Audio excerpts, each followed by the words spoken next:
Two words and one letter. M. Night Shyamalan. I am probably going to lose/gain subscribers just by saying that man's name. Let's jump in. The Watchers stars Dakota Fanning. It's based on the novel of the same name by A.M. Shine, written for the screen and directed by Ishana Night Shyamalan, and produced by her father, the living legend M. Night.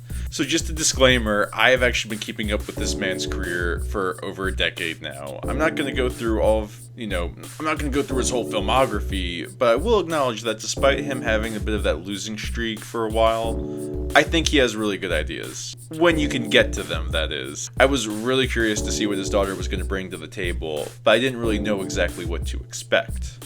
So The Watchers is about a woman who is taking care of a pet bird and gets lost deep into the forest of Ireland, where she encounters a bunker with several other people who claim to be stuck and living in fear of a species of shape-shifting monsters known as the Watchers. They always come out at night, and the humans in this movie can hear them, but never see them.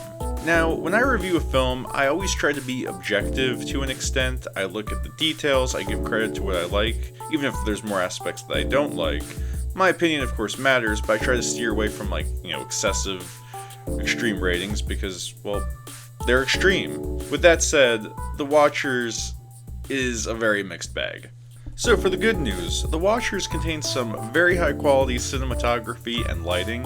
If you haven't been to Ireland, or Scotland for that matter, they're both really beautiful countries, and you really get to see that, when watching this movie, you see some very high quality camera work that complements the ominous forest setting that the story takes place in. I also enjoyed the sepia tone when they're inside the bunker, and a lot of the other lighting choices. I've seen quite a few movies with Dakota Fanning, so I know that there's plenty of cases of child actors peaking early and not having long-lasting fame through adulthood. However, it is really great to see her, having a successful career. Despite Dakota Fanning giving it her all, there were no other actors/characters that really stood out to me, which brings me to the bad news. I feel as if the filmmakers failed to capture the tension that these people should be experiencing being trapped in a bunker for so long. When you aren't invested in the characters, it's harder for us to engage in the conflict of the story. In fact, disengaging is probably the one word I would use to describe it. The overall production value and premise of the story was promising, but the film at times was convoluted and felt a bit contrived in plot. I do get that there may have been certain elements of the book that might not have translated that well on film. It is challenging to take a fantasy universe with all these creatures and rules and retell a coherent story within an hour and 40 minutes. Overall, I really don't have too much to say about this movie. I don't want to get into spoilers or go through all the comparisons to the book, but it does feel really good though to make a quick movie review on, a recent film. Probably going to give this one maybe a 4 out of 10.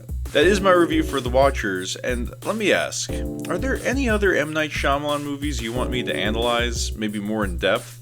As you probably guessed, I am planning on seeing his upcoming film, Trap, which he is directing. It would really be cool to see him collaborate with Josh Hartnett. Maybe he can make a comeback as well.